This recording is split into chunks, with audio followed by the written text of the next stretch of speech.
Hi, my name is Phil. I'm making this video for two reasons. Number one, I want to share my experience with e-biking and how it has transformed my cycling life. Secondly, I'd like to review this incredible fat bike, electric fat bike by Bikonic that I really think is a marvelous machine. And we'll go over that in a later part of the video. But first, I'd like to explain a little bit about myself and how transitioning over to an electric bike, as I said, has transformed my cycling experience.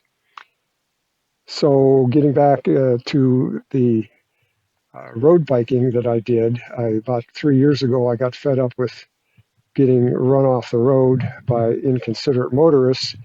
So I bought myself a all pedal fat bike, knowing that where I live, there's a lot of BLM land that I could go and pedal and not have to worry about traffic.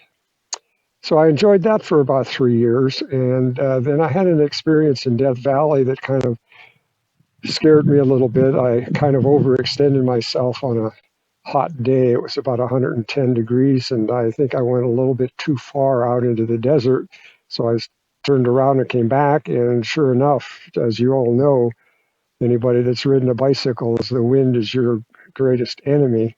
The drag, the horsepower increases as the cube of the velocity. So you go from a 3 or 4 mile an hour wind up to a 10 mile an hour wind, and you've got a lot of energy that you have to expend. So fortunately, I made it back to the campsite, but it was kind of a scary experience. And I started thinking about e-bikes. I thought, well, if I would have had an e-bike out there, it probably wouldn't have been such a scary situation.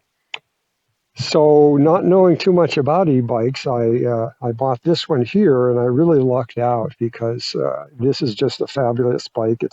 I think it's classified as a cargo bike, although I'm not going to be using it as a cargo bike. I'm going to be exploring the desert, but this bike will just about go through anything.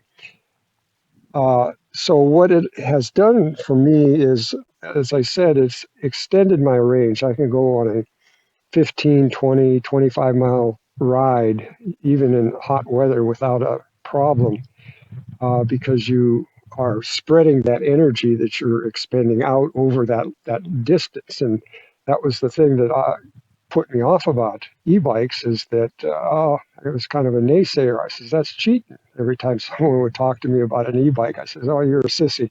That's cheating. On the contrary, I think I'm in better shape now than I was when I had full pedal bikes, because I am more apt to go for a ride. Before, if it was a windy day out there, I wouldn't go out because I knew how miserable it was riding into the wind.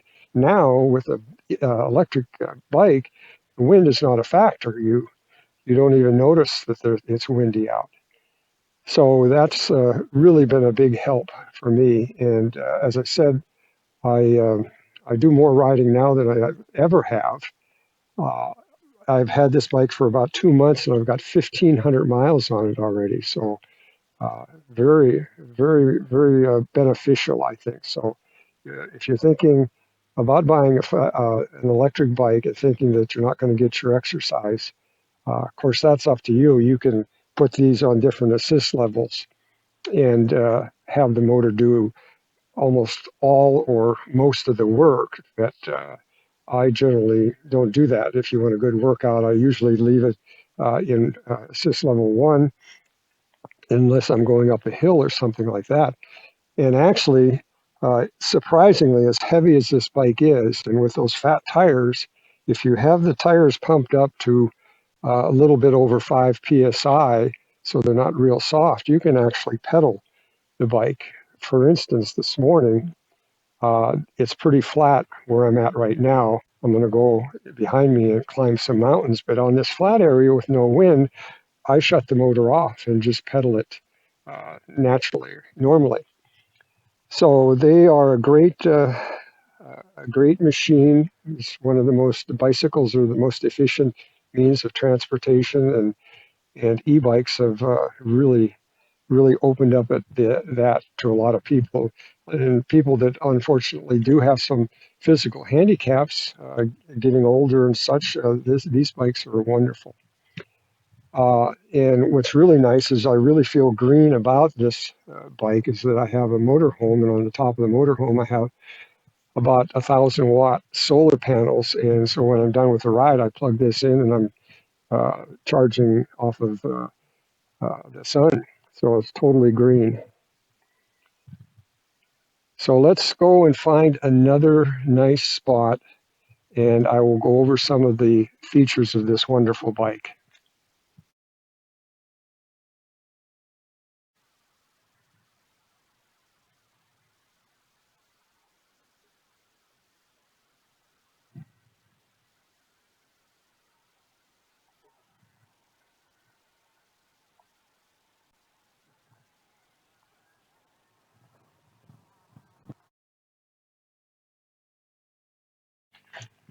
Okay, I think I got a good shot, a good spot for the second half of the video, and that's going over this wonderful e-bike that I have here.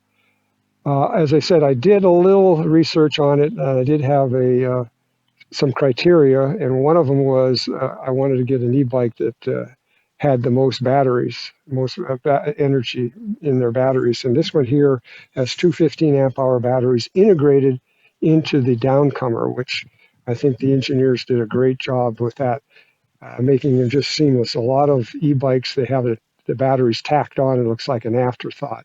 This here is just so nice. They're just right inside the downcomer. You can ride with just one battery if you want to lighten the bike up a little bit. I've never done it. When you got a bike that weighs almost 90 pounds, another 12 pounds is not going to really affect it that much. But the frame and a lot of these specs, I'm pretty sure I have them straight, but you can go on their website and verify it. But the frame, I think, is made out of aluminum alloy. I forget what the number is, but it's the common aluminum alloy that they use on most e-bikes. It has the Bafang G510 mid-drive motor, Ultra, G510 Ultra. Supposedly, for what I can read in the literature, this is the most powerful motor they have. They might have some other ones, but I didn't find it. But this one here is rated at, I think, 160 Newton meters of torque, 750 watts nominal, and that's why they rate this bike as a Class 2 bike. But I think there's tweaks, or this one may be even configured to the 1,000 watt output. I'm not sure, but it's way more than I would ever need. And this here bike, I think, is considered a cargo bike. So you can actually put a wagon behind here if you want. And if you're hunting type of guy or gal, you can go strap your kill on the wagon and haul it back. Also, there's a weight, some weight on the front or rear cargo, and there's also attachment points for front cargo. So you can really load this rascal down with a lot of weight, and it has the power to do that. It's got high-end brakes. I think they're 203 millimeter discs. These things are eye-popping. You just put them on, and boy, it stops this heavy bike with no problem. A front air shock. The air shock is over on this side here, and then there's a dampening apparatus on the left or on the right side. And this here, I've got the air pressure way down low in it, and it really absorbs the rocks. It does a very nice job.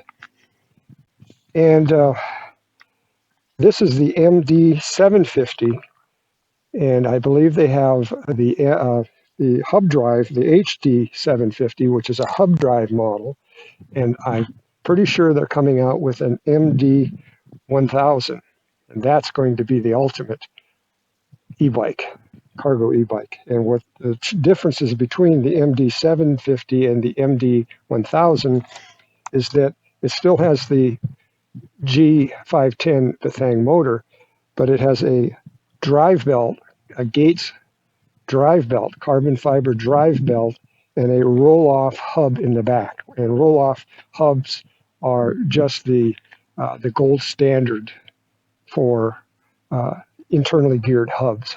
It's a 14-speed internally geared hub, and that bike is going to be very awesome. So you can go on their website and check it out. I think when the availability of that bike is, but check out that bike as well.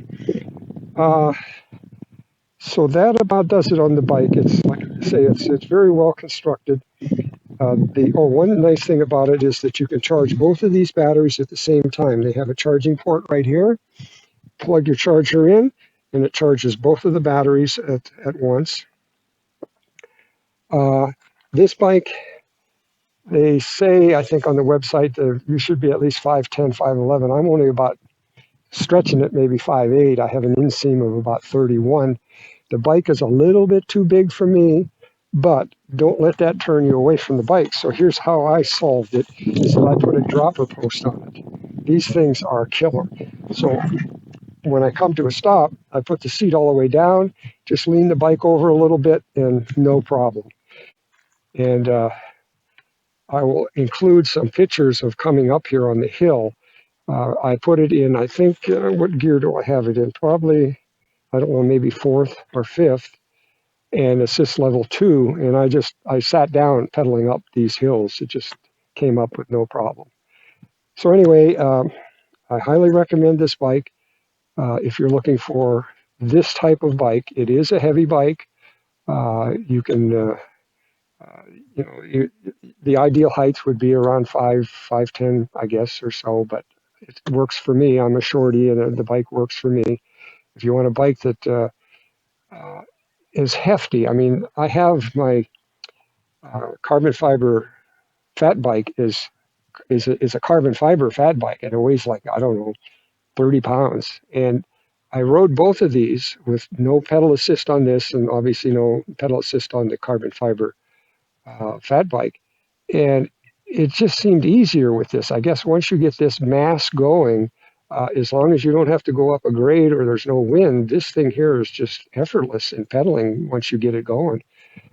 So highly recommend this bike. And also, one of the problems that I was having with this heavy bike is I have a motorhome, and obviously I use it to go camping, remote camping, especially Death Valley.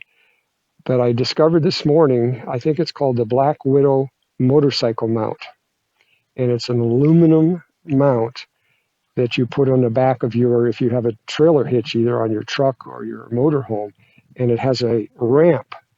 Because right now what I have to do is I have to disassemble this whole thing. Well, not the whole thing, take it back. I take the batteries off and the front wheel off and the pedals, and then I lift it back into a cargo compartment into my motorhome.